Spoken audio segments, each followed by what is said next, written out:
Olá, você sabe qual é a importância de escolher um regime de bens mais adequado para o casal? Meu nome é Ana Beatriz Xavier, eu sou advogada especialista em direito de família e estou aqui hoje no Papo de Especialista do Portal da Cidade de Paranavaí para falar sobre esse tema.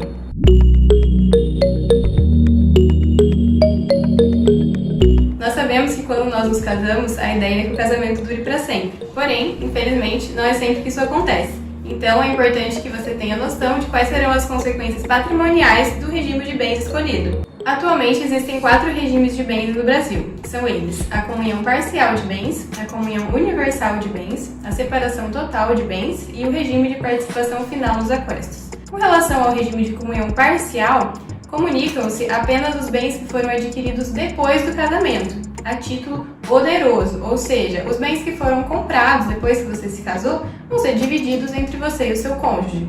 Com relação a bens recebidos a título gratuito, como doações ou heranças, esses bens não se comunicam.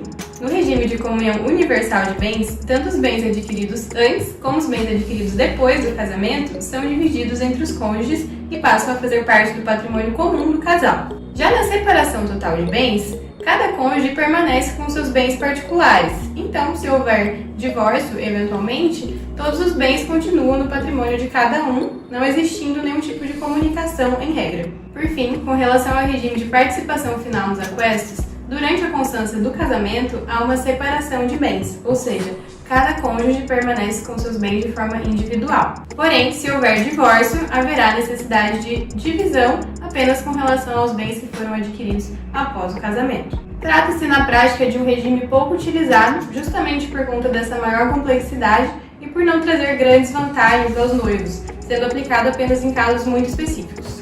Hoje em dia, a regra geral é que seja adotada a comunhão parcial de bens, ou seja, se os cônjuges não adotarem expressamente outro regime, será adotado o da comunhão parcial. De todo modo, é importante que haja uma orientação prévia para que cada casal analise qual será o regime de bens mais adequado para o seu caso.